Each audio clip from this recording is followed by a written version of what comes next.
감히 한국이 중국을 어떻게 막느냐고요? 그 질문은 베이징 군사지휘실을 단숨에 뒤흔들어 놓았습니다. 세계가 주목하던 황해 실탄 훈련. 중국은 완벽한 준비라 확신했고 승리 시나리오까지 정교하게 계산해 두었죠. 그러나 발사 버튼이 눌리는 그 순간 모든 시스템이 동시에 멈춰버렸습니다. 경보음도 없었고 오류 메시지도 뜨지 않았습니다. 그저 정적만이 흘렀습니다. 더 충격적인 건 중국 군부가 누가 이런 일을 벌였는지조차 파악하지 못했다는 사실이었습니다. 미국도 아니었고 일본도 아니었죠. 전혀 예상하지 못한 제3의 국가가 소리 없이 전쟁의 스위치를 꺼버린 겁니다. 총 한 발 쏘지 않고 함정 한 척 드러내지 않고 강대국의 군사작전을 완전히 무력화한 나라. 그날의 진실은 오랫동안 은폐됐지만 위기의 한복판에서 모든 과정을 목격한 미국 전문가가 결국 입을 열었습니다. 한국의 저력이 자랑스럽다면 구독과 좋아요 꾹 눌러주세요. 베이징 인민해방군 전략 연구소 회의실에 처음 들어섰을 때 저는 공기부터 이상하다고 느꼈습니다. 과하게 내려간 냉방, 넓은 타원형 테이블, 그리고 군복을 입은 이들로 가득한 좌석. 저는 이던 클레인 미국 국방부 산하 싱크탱크에서 10년 동안 동아시아 안보를 연구해온 전문가였습니다. 중국 측에서 저를 특별 자문위원으로 초청했을 때 솔직히 놀랐습니다. 적성국 출신인 나를 왜 부르는가 의문이었죠. 그러나 제안서를 본 순간 고민은 끝났습니다. 6개월 계약에 30만 달러였습니다. 회의실 천장은 높았고 벽 전체가 스크린으로 이루어져 있었습니다. 완벽한 최신 시설이었죠. 테이블 위에는 태블릿과 동시 통역 장비가 놓여 있었지만 저는 중국어를 어느 정도 할 줄 알았기에 이어폰을 끼지 않았습니다. 그날 회의를 주재한 사람은 왕쉬안 장군이었습니다. 60대 후반으로 보이는 그는 인민해방군 내부에서도 강경파 중에 강경파로 알려진 인물이었죠. 각진 얼굴, 차갑게 빛나는 눈, 그리고 군복에 빼곡히 박힌 훈장들. 왕장군은 한 번도 미소 짓지 않았습니다, 그가. 자리에서 일어나며 회의는 시작됐습니다, 여러분. 오늘은 대만 문제에 대한 긴급 전략 회의입니다. 최근 상황이 심상치 않습니다. 그가 리모컨을 눌렀어요. 스크린에 일본 국회 영상이 떠올랐습니다. 자막이 중국어로 번역되어 나왔지만 저는 일본어를 알아들을 수 있었어요. 화면 속 여자는 다카이치 사나의 일본 총리였습니다. 그의 목소리는 단호했어요. 대만에 대한 중국의 군사 행동은 일본의 존리비기 상황입니다. 필요하다면 일본 자위대가 개입할 수 있습니다. 회의실이 순식간에 술렁거리기 시작했어요. 제 옆에 앉은 장성이 주먹으로 탁자를 쳤습니다. 소리가 회의실에 울렸어요. 이게 무슨 소리요? 그가 소리쳤습니다. 대만은 우리 내정 문제인데 일본이 감히 개입하겠다고요? 맞은편에 앉은 다른 장성도 거들었어요. 과거 침략의 역사도 모자라서 또다시 야육을 드러내는군요. 이번엔 제대로 응징해야 합니다. 여기저기서 목소리가 터져 나왔습니다. 전면전도 불사해야 한다. 일본에 경고 메시지를 보내야 한다. 군사훈련을 강화해야 한다는 말들이 오어요. 저는 조용히 듣고 있었습니다. 미국인인 제가 끼어들 타이밍이 아니었거든요. 게다가 이들의 분노가 얼마나 깊은지 느껴졌어요. 왕장군이 손을 들어 정숙을 요구했습니다. 여러분, 진정하십시오. 감정적으로 대응하면 안 됩니다. 우리는 전략으로 맞서야 해요. 회의실이 조금씩 조용해졌어요. 왕장군이 스크린을 전환했습니다. 이번엔 대만 거리 풍경이 나타났어요. 젊은이들이 거리에서 시위를 하고 있었는데 이상한 점이 있었습니다. 손에 든 플래카드에 한글이 써 있었거든요. 자유와 민주주의 한국처럼 살고 싶다는 문구였어요. 저는 눈을 크게 떴습니다. 한글이요. 대만에서요. 왕장군 옆에서 있던 분석관이 설명을 시작했어요. 40대로 보이는 안경 쓴 남자였습니다. 여러분, 이것이 우리가 주목해야 할 새로운 현상입니다. 그가 레이저 포인터로 화면을 가리켰어요. 대만 내부에서 친한 세력이 급격히 성장하고 있습니다. 특히 젊은 세대를 중심으로요. 스크린이 바뀌었습니다. 통계 자료가 나타났어요. 대만 내 한국어 학습자 수표였는데 지난 5년간 거의 수직으로 상승하고 있었습니다. 300% 증가라는 숫자가 나 눈에 들어왔어요. 분석관이 계속 설명했습니다. 한국 드라마 시청률, K-팝 판매량, 한국 제품 선호도 모두 급상승하고 있습니다. 하지만 더 심각한 건 정치적 영향력입니다. 다음 슬라이드로 넘어갔어요. 대만 젊은이들의 정치 모델 선호도 조사 결과였습니다. 미국식 민주주의 35%, 일본식 의회제 20%, 그리고 한국식 민주주의가 무려 40%였어요. 한 장성이 벌떡 일어났습니다. 이게 말이 됩니까? 한국이 대만에 그렇게 영향력이 큽니까? 분석관이 고개를 끄덕였어요. 그렇습니다. 과거에는 친일 세력이 문제였습니다. 일본 식민지 시절의 향수 친일 네트워크 같은 것들이요. 하지만 지금은 완전히 달라졌습니다. 왕장군이 말을 이었습니다. 대만 젊은 세대는 일본이 아니라 한국을 선망합니다. 같은 분단 국가에서 시작해 민주화와 경제 발전을 동시에 일궈낸 한국 모델에 매료되어 있어요. 저는 속으로 놀라고 있었습니다. 미국에서 동아시아를 10년 넘게 연구했지만 이런 현상은 처음 들었거든요. 한류의 영향력은 알고 있었지만이 정도로 정치적 함의가 클 줄은 몰랐어요. 다른 분석관이 발언권을 얻었습니다.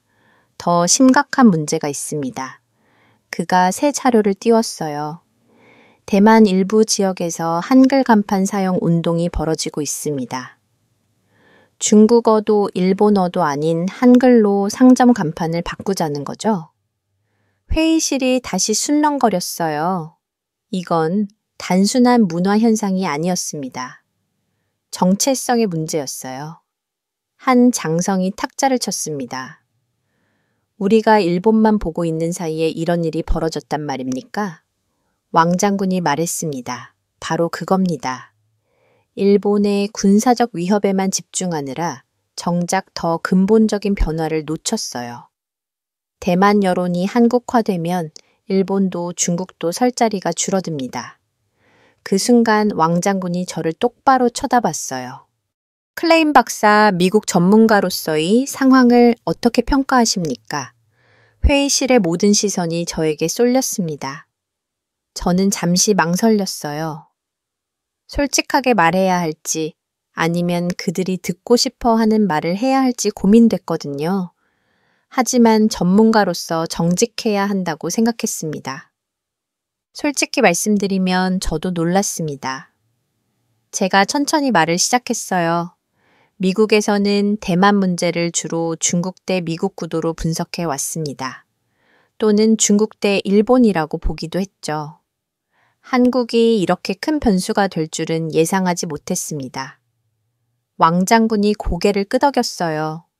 우리도 마찬가지입니다. 그가 한숨을 쉬었어요. 그래서 박사님을 모신 겁니다. 미국식 시각으로 이 문제를 분석해 주십시오. 젊은 장교 하나가 손을 들었습니다. 하지만 한국은 미국 동맹국 아닙니까? 결국 미국 편에 서지 않겠습니까? 왕장군이 고개를 저었어요. 그렇게 단순하지 않습니다. 한국은 우리와도 깊은 경제 관계를 맺고 있고 북한 문제로 우리 협력이 필요해요. 무엇보다 한국은 독자 노선을 걷는 경향이 있습니다. 회의실 뒤쪽에서 한 분석관이 보고서를 읽기 시작했어요. 최근 3년간 한국 방산기업의 대만 접촉 시도가 급증했습니다. 공식 루트는 아니지만 민간 채널을 통한 교류가 활발합니다. 또한 대만 국방부 내 한국 식군 개혁을 주장하는 그룹이 형성되고 있어요. 저는 메모를 시작했습니다. 노트북을 열어 타이핑하기 시작했어요. 이건 단순한 문화 현상이 아니었습니다. 전략적으로 매우 중요한 변화였어요. 다른 장성이 물었습니다. 그렇다면 우리는 어떻게 대응해야 합니까? 왕장군이 답했어요. 그래서 클레인 박사께 한국 변수를 집중 분석해 달라고 요청할 겁니다. 회의가 2시간 넘게 계속됐습니다. 여러 분석관들이 자료를 발표했고 장성들은 의견을 쏟아냈어요. 하지만 결론은 하나였습니다. 한국이 새로운 변수라는 것이었죠. 회의가 끝나갈 무렵 왕 장군이 말했습니다. 클레인 박사 회의 후에 제 집무실로 와 주시겠습니까? 따로 드릴 말씀이 있습니다. 저는 고개를 끄덕였어요. 사람들이 하나둘 자리를 떠났습니다. 저는 왕 장군을 따라 복도를 걸었어요. 긴 복도였고 양쪽으로 군사 관련 그림들이 걸려 있었습니다. 작은 집무실로 들어갔어요. 생각보다 소박한 공간이었습니다. 책장에는 군사 서적들이 빼곡했고 책상 위에는 서류 덤미가 쌓여 있었죠. 왕 장군이 문을 닫았습니다. 앉으시죠. 저는 의자에 앉았어요. 그가 저를 똑바로 바라봤습니다. 박사 솔직하게 물어보겠습니다. 한국이 정말 위협입니까? 아니면 우리가 과민 반응하는 겁니까? 저는 신중하게 생각했습니다. 이 질문에 어떻게 답하느냐가 앞으로 제 역할을 결정할 것 같았거든요. 아직 확실하게 말씀드리긴 어렵습니다. 제가 천천히 답했어요. 하지만 한 가지는 분명합니다. 대만 문제에서 한국의 입장이 매우 중요한 변수가 될 겁니다. 왕 장군이 한숨을 쉬었어요. 일본은 예측 가능합니다. 늘 적대적이니까요. 미국도 마찬가지고요. 하지만 한국은 다릅니다. 우리 편도 아니고 완전한 적도 아니에요. 그게 제일 다루기 어렵습니다. 그 말이 전국을 찔렀습니다. 한국은 확실히 독특한 위치에 있었어요. 미국 동맹이면서도 중국과 긴밀한 경제 관계를 유지하고 일본과는 미묘한 경쟁 관계였죠. 제 임무를 명확히 해주십시오. 제가 물었습니다. 한국의 실제 역량을 파악해 주십시오. 왕 장군이 말했어요. 군사력, 경제력, 그리고 대만에 대한 영향력까지요. 우리가 과대평가하는 건지 아니면 과소평가하는 건지 알아야 합니다. 저는 고개를 끄덕였어요. 최선을 다하겠습니다. 집무실을 나와 건물 밖으로 나왔습니다. 베이징의 저녁 공기는 차가웠어요. 택시를 타고 숙소로 향했습니다. 차창 밖으로 베이징 거리가 지나갔어요. 높은 빌딩들 사이로 불빛이 반짝였습니다. 거대한 도시였지만 왠지 불안해 보였어요. 호텔방에 도착해서 노트북을 켰습니다. 오늘 회의 내용을 정리하기 시작했어요. 하지만 자꾸 한 가지 생각이 들었습니다. 한국이 정말 그들이 두려워할 만큼 강한 걸까요? 며칠이 지났습니다. 저는 베이징 시내 호텔에 머물며 자료를 정리하고 있었어요. 중국 측에서 제공한 대만 관련 보고서를 읽고 있었는데 갑자기 방 안 TV에서 속보가 터져 나왔습니다. 중국 국영방송 CCTV였어요. 앵커의 목소리가 긴박했습니다. 일본 국회에서 다카이치 총리가 중대 발언을 했다는 내용이었죠. 저는 리모컨을 들어보러요. 화면이 바뀌며 일본 국회 본회의장이 나타났습니다. 다카이치 총리가 단상에 서 있었어요. 총리의 표정은 굳어 있었고 목소리는 떨리지 않았습니다. 대만에 대한 중국의 군사 행동은 일본의 졸리비기 상황입니다. 총리가 또박또박 말했어요. 필요하다면 일본 자위대가 개입할 수 있습니다. 일본 국민의 생명과 안전을 지키기 위해 우리는 모든 수단을 동원할 것입니다. 저는 숨이 멎는 것 같았습니다. 이건 단순한 발언이 아니었어요. 사실상 전쟁 가능성을 열어둔 선언이었거든요. TV 화면 아래쪽으로 자막이 흘러갔습니다. 일본 총리대만 개입 선언 중일 긴장 고조 아시아 보위기 휴대폰이 울렸어요. 왕장군이었습니다. 클레인 박사 지금 TV 보고 계십니까? 그의 목소리는 평소보다 다 날카로웠어요. 네, 보고 있습니다. 제가 답했죠. 당장 전략연구소로 오십시오. 긴급 회의가 소집됐습니다. 30분 후약 연구소 회의실에 있었습니다. 이번엔 분위기가 완전히 달랐어요. 지난번 회의 때는 그래도 차분한 편이었는데 지금은 아니었습니다. 장성들의 얼굴은 붉게 상기되어 있었고 목소리는 높았어요.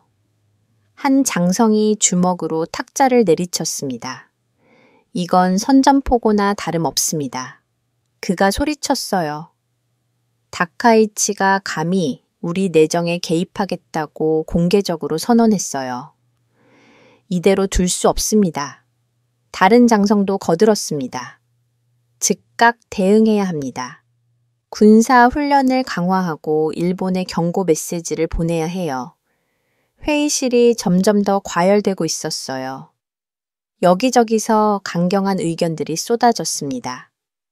황해에서 실탄 훈련을 실시하자, 일본 주변 해역에 군함을 배치하자, 외교 채널을 통해 강력히 항의하자는 말들이 오죠. 저는 조용히 앉아서 듣고 있었습니다. 개입할 타이밍이 아니었거든요. 왕장군이 손을 들어 정숙을 요구했어요. 여러분, 진정하십시오. 감정적으로 대응하면 안 됩니다. 하지만 이번엔 쉽게 조용해지지 않았습니다. 한 장성이 벌떡 일어났어요. 장군님 진정하라고요. 일본이 우리 코앞에서 칼을 빼들었는데 가만히 있으라는 겁니까? 왕장군의 표정이 굳어졌습니다. 앉으십시오. 그의 목소리는 낮았지만 위협적이었어요. 우리는 전략을 세워야 합니다. 감정이 아니라 계산으로 움직여야 해요. 회의실이 조금씩 가라앉았습니다. 왕장군이 스크린을 켰어요. 중국 소셜미디어 화면이 나타났습니다. 웨이보였어요. 댓글들이 실시간으로 올라오고 있었는데 내용이 과격했습니다. 일본을 응징하라. 다카이치의 목을 베라. 전쟁도 불사하라는 글들이 가득했어요. 왕장군이 말했습니다. 여러분도 보시다시피 국민 여론이 들끓고 있습니다. 우리 외교부 대변인이 개인 계정에 올린 글도 문제가 됐어요. 스크린이 바뀌었습니다. 중국 외교부 대변인의 웨이보 계정이었어요. 거기에는 짧은 글이 하나 올라와 있었습니다. 다카이치의 더러운 목을 베겠다. 저는 놀라서 눈을 크게 떴어요. 외교관이 이런 글을 공개적으로 올렸다고요? 믿을 수 없었습니다. 왕장군이 설명했어요. 이 글이 올라간 지 10분 만에 100만 리트윗을 넘었습니다. 지금은 이미 삭제됐지만 너무 늦었어요. 전 세계 언론이 이미 캡처해서 보도하고 있습니다. 한 장성이 말했습니다. 잘했습니다. 우리 입장을 분명히 보여준 거 아닙니까? 왕장군이 고개를 저었어요. 외교적으로는 실수입니다. 하지만 이미 엎질러진 물이에요. 이제 우리는 후퇴할 수 없게 됐습니다. 회의실이 무거운 침묵에 잠겼어요. 저는 그 의미를 알았습니다. 중국이 강경 대응을 할 수밖에 없는 상황이 된 거였어요. 왕장군이 계속 말했습니다. 고위 지도부에서 결정이 내려왔습니다. 48시간 이내에 황해에서 실탄 훈련을 실시합니다. 회의실이 다시 술렁거리기 시작했어요. 실탄 훈련이요?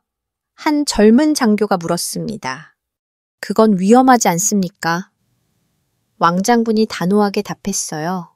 우리 의지를 보여줘야 합니다. 일본이 이렇게 나왔으니 우리도 물러설 수 없어요. 저는 손을 들었습니다. 왕장군이 저를 쳐다봤어요. 네, 클레임 박사. 제가 조심스럽게 말했습니다. 실탄 훈련은 일본뿐 아니라 다른 국가들도 자극할 수 있습니다. 특히 한국말입니다. 회의실이 조용해졌어요. 모두가 저를 쳐다봤습니다. 왕장군이 물었어요. 왜 한국입니까? 저는 천천히 설명했습니다. 한국은 황해를 공유하고 있습니다. 그곳에서 실탄 훈련을 하면 한국도 위협을 느낄 거예요. 그리고 지난 회의에서 말씀드렸듯이 한국은 예측하기 어려운 변수입니다. 한 장성이 비웃었어요. 한국이 뭘 어쩌겠습니까? 우리가 훈련하는데 간섭할 수 있나요? 저는 고개를 저었습니다. 직접 간섭하지는 않을 겁니다.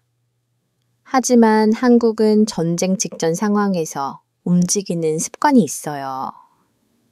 조용히. 그러나 효과적으로요. 왕장군이 관심을 보였어요. 구체적으로 설명해 주시겠습니까? 저는 제가 아는 한국 관련 사례들을 떠올렸습니다. 한국은 과거 여러 차례 지역 분쟁 조정에 나섰습니다. 공개적으로 나서지 않지만 뒤에서 중재 역할을 했어요. 그리고 한국의 군사 기술력은 우리가 생각하는 것보다 높습니다. 다른 장성이 말했습니다. 그래도 우리와 비교할 수는 없지 않습니까? 저는 신중하게 답했어요. 규모는 작지만 질적으로는 매우 높습니다. 특히 사이버전 능력과 잠수함 기술은 세계 최고 수준이에요. 왕장군이 메모를 하더니 말했습니다. 흥미로운 지적입니다. 하지만 우리는 이미 결정했어요. 실탄 훈련은 진행됩니다. 제가 다시 말했습니다. 그렇다면 최소한 한국과의 소통 채널은 열어두시는 게 좋습니다. 그들이 어떻게 반응할지 예측하기 어렵거든요. 왕장군이 잠시 생각하더니 고개를 끄덕였어요. 외교부에 전달하겠습니다. 하지만 훈련 자체는 막을 수 없어요. 회의가 계속됐습니다. 실탄 훈련의 규모식이 참여 병력 등이 논의됐어요. 저는 계속 불안했습니다. 이 훈련이 정말로 진행되면 상황이 걷잡을 수 없이 커질 것 같았거든요. 회의가 끝날 무렵 왕장군이 발표했습니다. 48시간 후 황해에서 실탄 훈련을 실시합니다. 전 세계에 사전 통보할 것이고 훈련 구역은 봉쇄됩니다. 한 장성이 물었어요.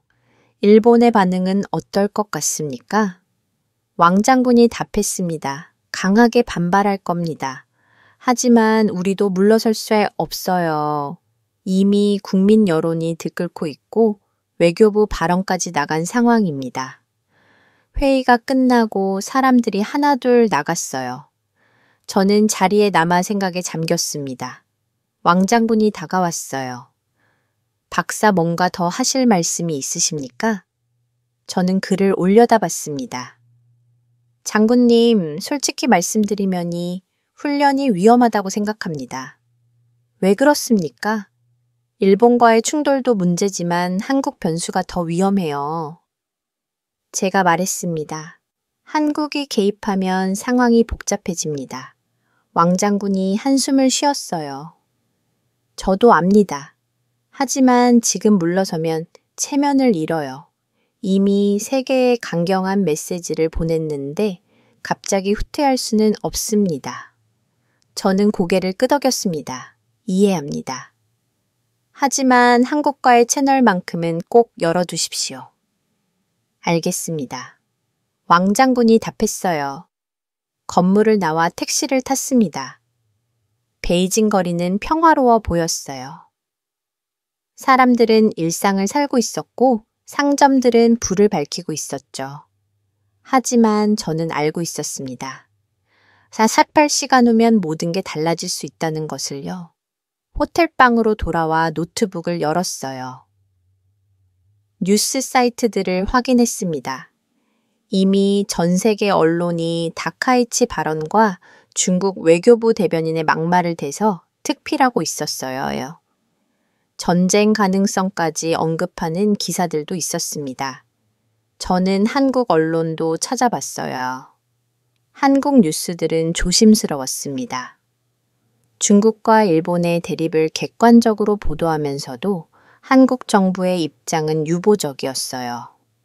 하지만 댓글을 보니 한국 국민들은 불안해하고 있었습니다. 황해에서 전쟁 나는 거 아니냐? 우리도 영향들이 가득했어요. 저는 창밖을 바라봤습니다. 베이징의 밤하늘은 맑았어요. 하지만 며칠 후면이 평화가 깨질지도 모른다는 생각이 들었습니다. 휴대폰으로 메모를 작성하기 시작했어요. 중국은 후퇴할 수 없는 상황에 몰렸다. 일본과의 충돌은 예측 가능하다. 하지만 한국이라는 변수는 여전히 불확실하다. 한국이 어떻게 움직일 것인가? 그게 이번 위기의 진짜 관건일지도 모른다. 그날 밤 저는 잠을 설쳤습니다. 꿈속에서 거대한 파도가 밀려오는 걸 봤어요.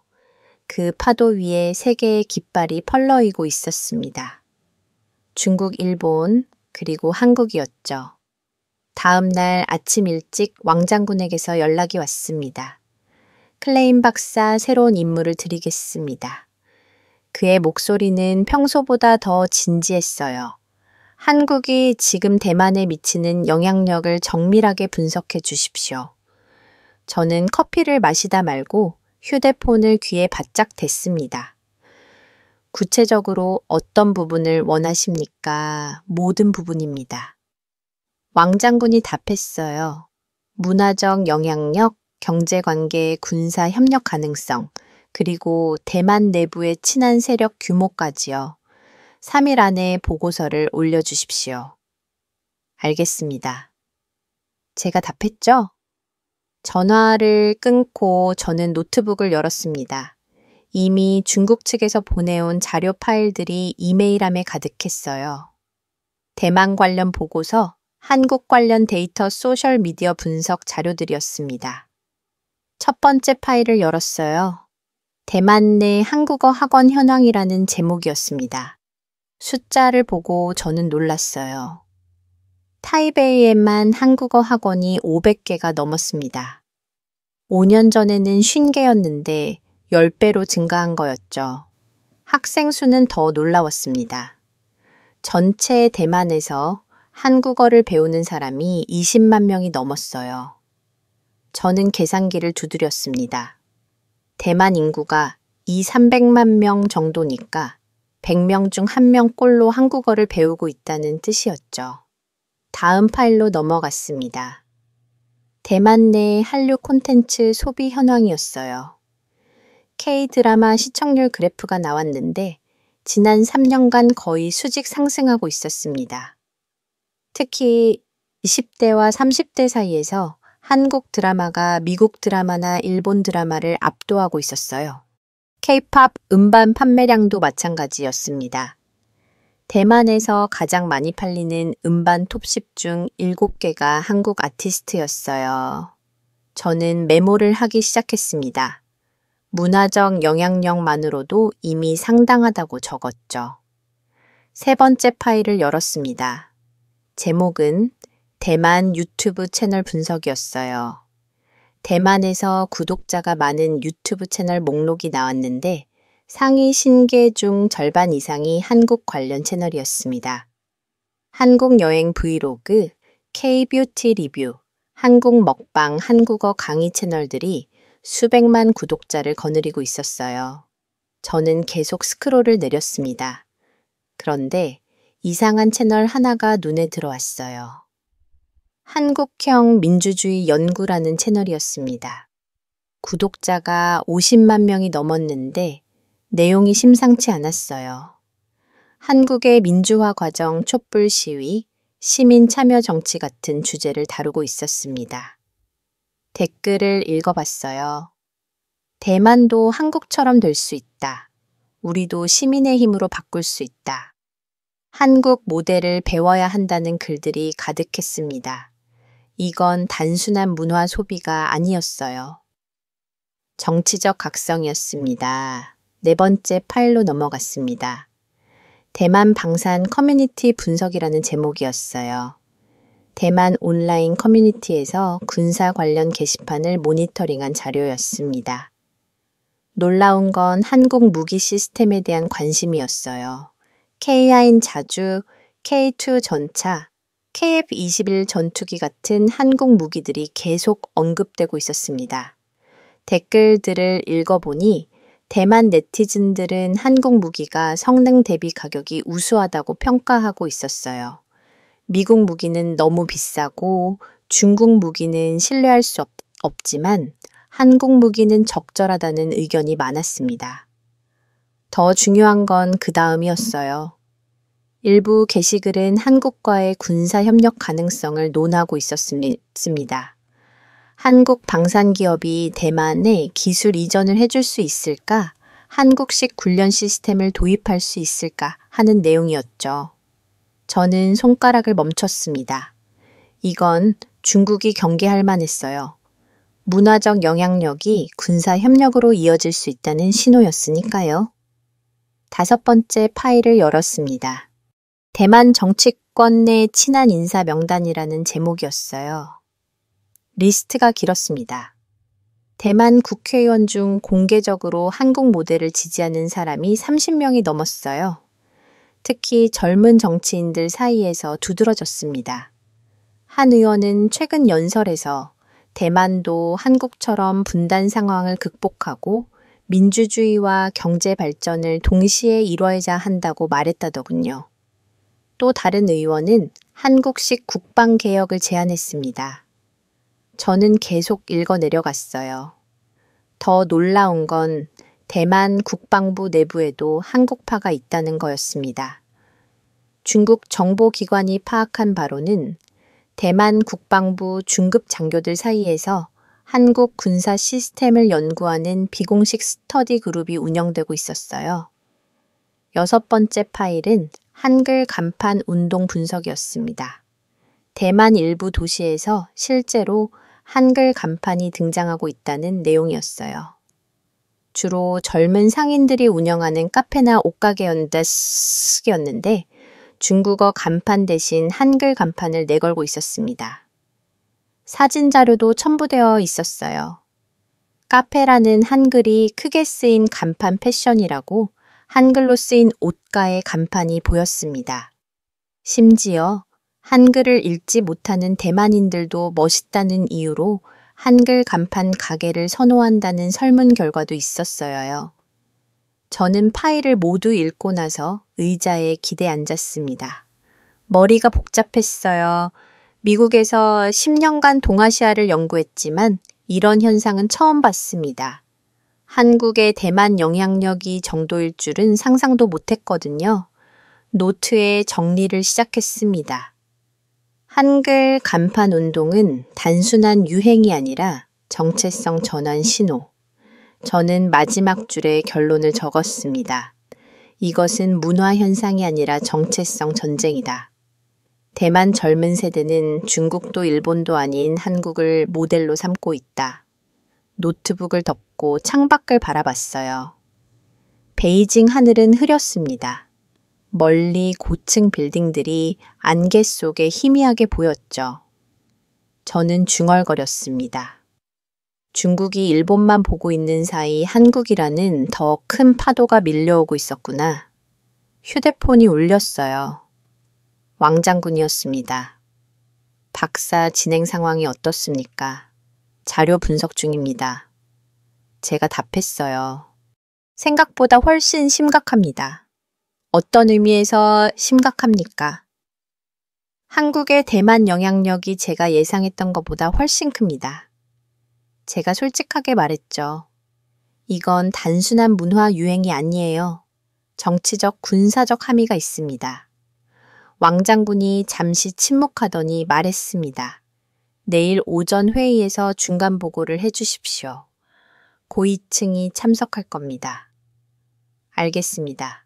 전화를 끊고 저는 다시 노트북을 열었어요. 보고서 초안을 작성하기 시작했습니다. 첫 문장을 쓰기 시작했어요. 일본의 도발은 전통적인 군사 위협이다. 예측 가능하고 대응 가능하다. 하지만 대만 내 한국 추종 세력은 다르다. 이것은 근본적인 변화의 씨앗이다. 손가락이 키보드 위에서 빠르게 움직였습니다.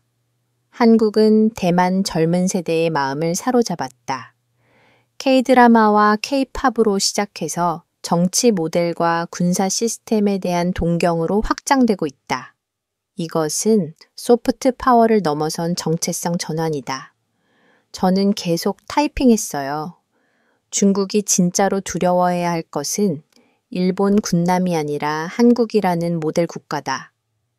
대만인들이 한국처럼 되고 싶어 한다면 중국의 영향력은 근본적으로 약화될 수밖에 없다. 보고서를 쓰면서 저는 점점 확신하게 됐습니다. 한국의 동아시아에서 생각보다 훨씬 중요한 플레이어라는 것을요. 밤 11시가 넘어서야 초안을 완성했습니다. 20페이지 분량이었어요. 저는 파일을 저장하고 왕장군에게 이메일로 보냈습니다. 침대에 누웠지만 잠은 오지 않았습니다. 내일 회의에서 고위층이 제 보고를 어떻게 받아들일지 궁금했거든요. 그리고 한 가지 생각이 계속 맴돌았어요. 중국이 한국을 어떻게 대할 것인가? 적으로 볼 것인가? 아니면 협력 대상으로 볼 것인가? 다음 날 오전 회의실은 어제와 달랐습니다. 평소보다 훨씬 더 많은 사람들이 모여 있었어요. 군복 입은 장성들 뿐 아니라 정장 차림의 정부 고위 관료들도 보였습니다. 왕장군이 제 옆에 앉으며 작은 목소리로 말했어요. 오늘은 중앙군사위원회 부위원장님도 참석하십니다. 신중하게 발표하시기 바랍니다. 저는 긴장했습니다. 중앙군사위원회라면 중국군 최고 의사결정 기구였거든요. 회의가 시작됐어요. 왕장군이 저를 소개했습니다. 이분은 미국에서 오신이던 클레인 박사입니다. 동아시아 안보 전문가시죠. 대만 문제에서 한국 변수를 분석해 주셨습니다. 저는 일어나서 인사했습니다. 프레젠테이션을 시작하겠습니다. 스크린에 제 보고서 첫 장이 떴어요. 저는 심호흡을 하고 말을 시작했어요. 여러분, 지난 며칠간 대만 내 한국 영향력을 분석했습니다.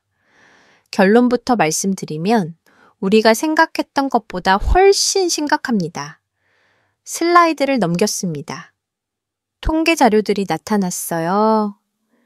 그때만 내 한국어 학습자 20만 명, 한류 콘텐츠 소비율 상위권 한국 관련 유튜브 채널 구독자 수백만 명 저는 설명을 이어갔습니다. 표면적으로는 문화 현상처럼 보입니다. 하지만 깊이 들어가 보면 다릅니다. 이것은 정체성 전쟁입니다. 한 장성이 손을 들었어요. 정체성 전쟁이라는 게 무슨 뜻입니까? 저는 다음 슬라이드로 넘어갔습니다. 한글 간판 사진들이 나타났어요.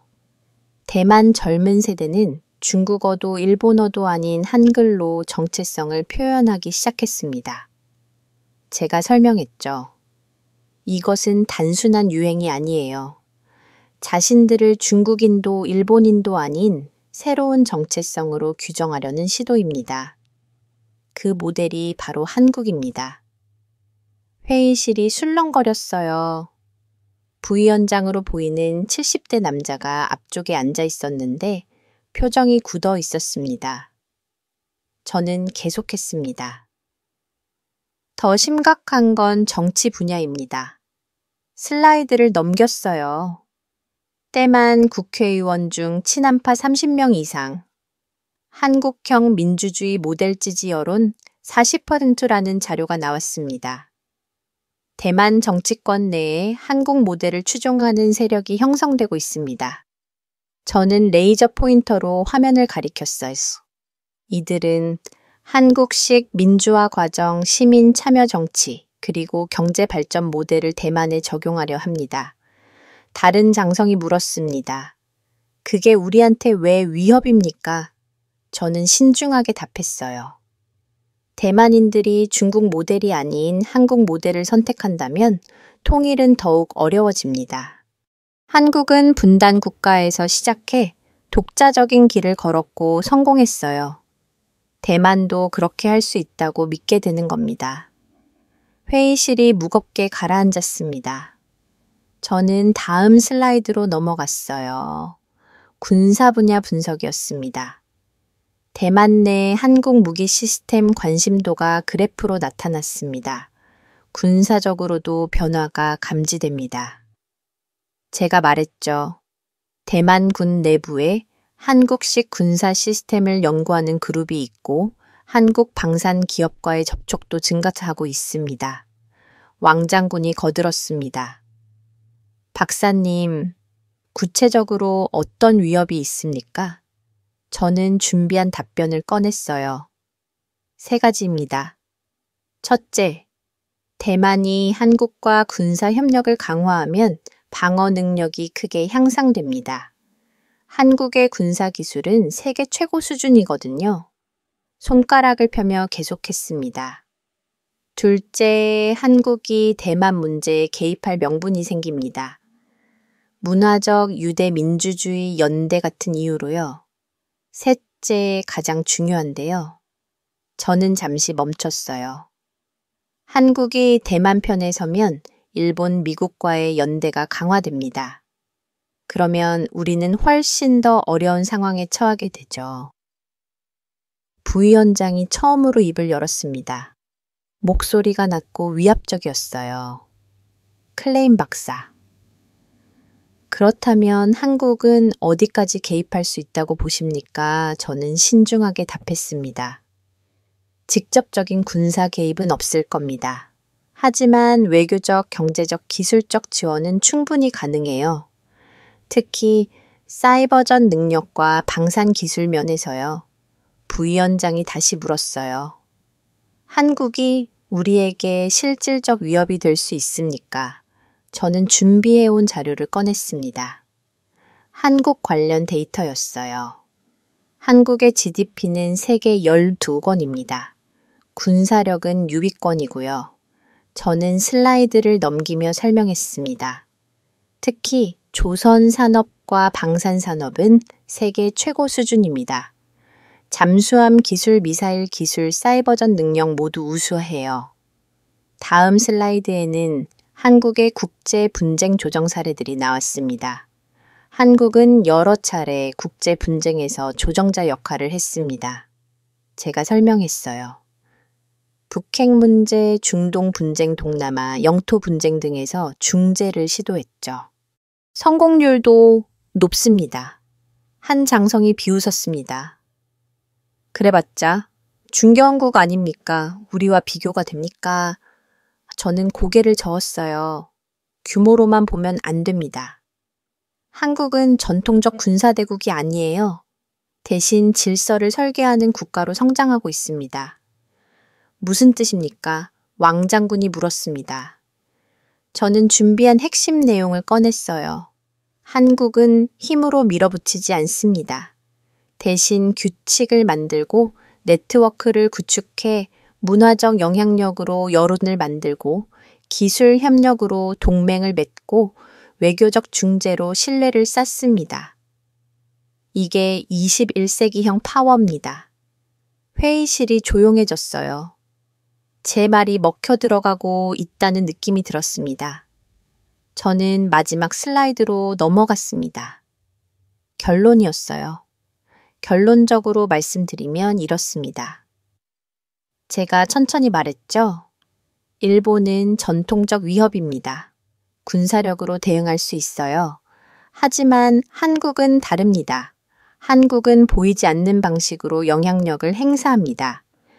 대만 젊은 세대의 마음을 얻었고 정치권의 친한파를 만들었으며 군사협력의 가능성까지 열어놓았습니다. 저는 회의실을 둘러봤어요. 모두가 진지한 표정으로 듣고 있었습니다. 마지막 문장을 말했습니다.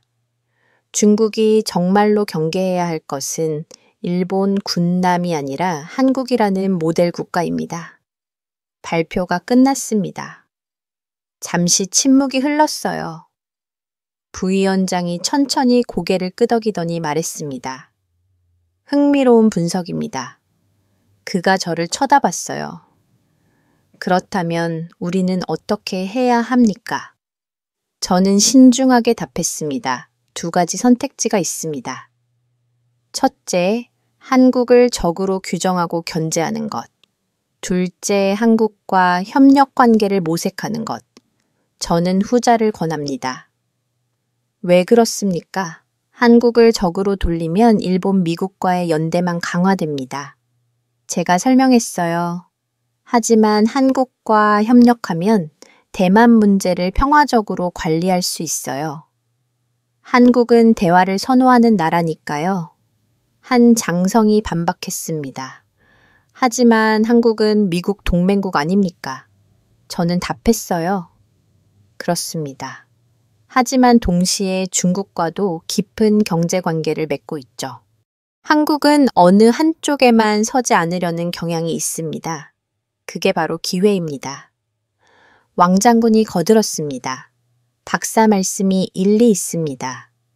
한국을 완전히 미국적으로 밀어내는 것보다 우리와의 관계도 유지하게 하는 게 낫습니다. 부위위원장이 생각에 잠겼어요. 회의실 앉은 사람이 그의 반응을 기다렸습니다. 마침내 그가 입을 열었어요. 보고서를 문서로 제출하십시오. 상부에 보고하겠습니다. 회의가 끝났습니다. 사람들이 하나둘 나가기 시작했어요. 왕 장군이 제 어깨를 두드렸습니다. 좋은 발표였습니다. 하지만 쉽지 않을 겁니다. 무슨 말씀이신가요? 고위층 중 일부는 여전히 한국을 과소평가합니다. 왕 장군이 작은 목소리로 말했어요. 미국 사람이라서 한국을 띄워준다고 생각하는 사람들도 있어요. 저는 한숨을 쉬었습니다. 하지만 제가 본 데이터는 명확했어요. 한국은 동아시아에서 무시할 수 없는 변수였습니다. 건물을 나와 택시를 탔습니다. 베이징 거리를 지나가며 저는 생각했어요. 과연 중국이 한국을 제대로 이해할 수 있을까? 일주일 후는 인천공항에 내렸습니다. 왕 장군이 직접 지시한 출장이었어요. 클레인 박사 한국을 직접 보고 오십시오. 그가 며칠 전로 말했었죠. 우리가 과대평가하는 건지 아니면 과소평가하는 건지 확인해 주시오. 공항을 빠져나오니 서울의 공기가 느껴졌습니다. 베이징과는 달랐어요. 더 깨끗하고 더 상쾌한 느낌이었죠. 택시를 타고 호텔로 향했습니다. 차창 밖으로 서울 풍경이 지나갔어요. 높은 빌딩들, 넓은 도로, 질서정연하게 움직이는 차량들. 생각보다 훨씬 현대적인 도시였습니다. 호텔 체크인을 마치고 방에 들어갔어요. 짐을 풀자마자 중국 측 연락책에게서 메시지가 왔습니다. 암호화된 메신저였어요. 중요한 정보가 있습니다. 내일 오전 명동에서 만나시죠? 저는 답장을 보냈습니다. 알겠습니다. 그날 저녁 저는 서울 거리를 걸어봤어요. 명동 쪽으로 나갔는데 사람들로 분습니다. 한글 간판들이 질고 거리 곳곳에서 음악이 흘러나왔죠. K-팝이었어요. 길거리 공연을 하는 젊은이들도 보였습니다. 구경하는 사람들 중에는 외국인도 많았어요. 중국어, 일본어, 영어가 들렸습니다. 한 무리의 젊은이들이 지나갔는데 대만 억양의 중국어를 쓰고 있었어요. 저는 귀를 기울였습니다. 진짜 한국이다. 한 여학생이 흥분해서 말했어요. 드라마에서 본 것 같아. 여기서 사진 찍어야 해. 다른 친구가 한글 간판 앞에서 셀카를 찍기 시작했습니다. 저는 속으로 놀랐어요. 제가 베이징에서 본 자료들이 현실이었습니다. 대만 젊은이들이 정말로 한국을 동경하고 있었어요. 호텔로 돌아와 노트북을 켰습니다. 중국 측에 간단한 보고를 올렸어요. 서울 도착 첫인상의 예상보다 선진적 문화적 영향력 현장 확인. 다음 날 아침 명동에서 연락책을 만났습니다. 40대로 보이는 중국인 남자였어요. 카페 구석자리에서 만났죠. 그가 작은 목소리로 말했습니다. 클레임 박사님, 중요한 정보입니다. 일본이 한국을 포섭하려고 움직이고 있어요. 저는 커피를 내려놓았습니다. 구체적으로 어떻대요? 경제, 협력, 기술, 교류, 문화, 사업 등 일본의 전방위 로비는 이미 시작되고 있었습니다. 그가 태블릿을 꺼내 제 앞에 밀어놓았죠. 화면에는 일본 주요 기업들의 한국 투자 계획 발표와 일본 정부의 관계 개선 발언들이 빠르게 스크롤되고 있었습니다. 한일 관계 새로운 전기, 경제 협력 확대 논의, 안보 협력 강화 필요, 모두 일본 언론의 최근 기사 제목들이었죠. 목적이 뭡니까? 제가 묻자 연락책이 짧게 웃으며 답했습니다. 뻔하죠. 대만 문제에서 한국을 자기 편으로 끌어들이려는 겁니다.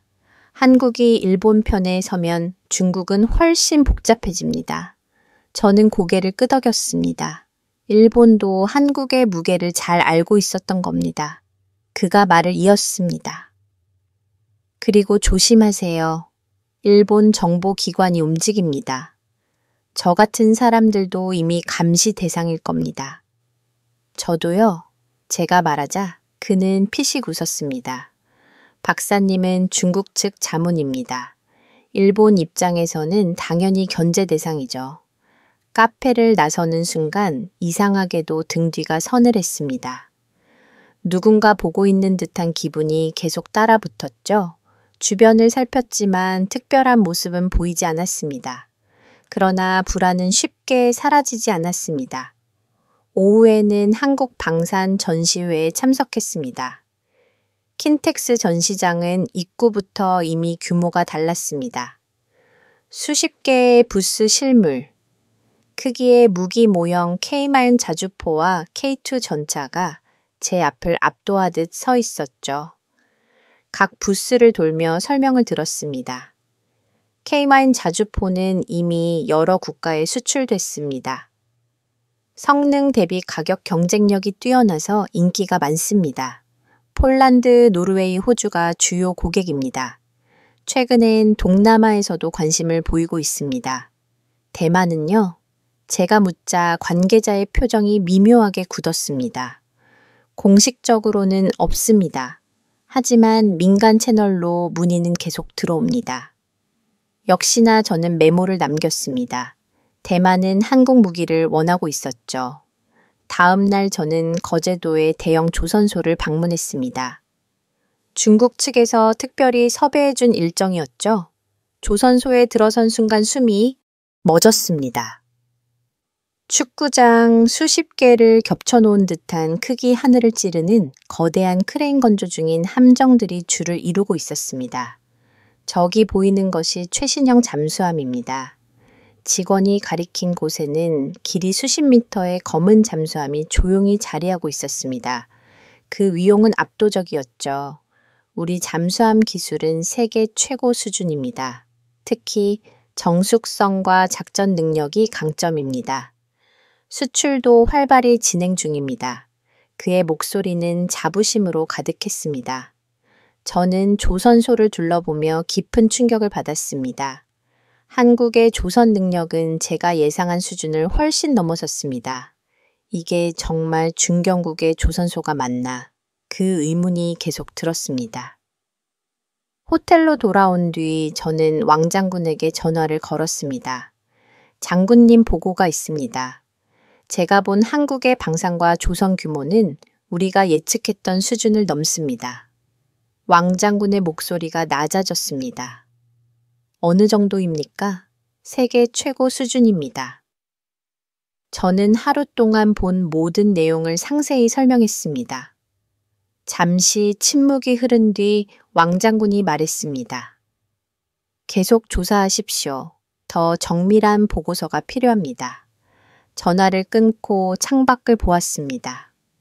서울의 야경은 밝고 은근한 자신감으로 빛나고 있었죠. 저는 노트에 적었습니다. 한국은 우리가 생각한 것보다 훨씬 강하다.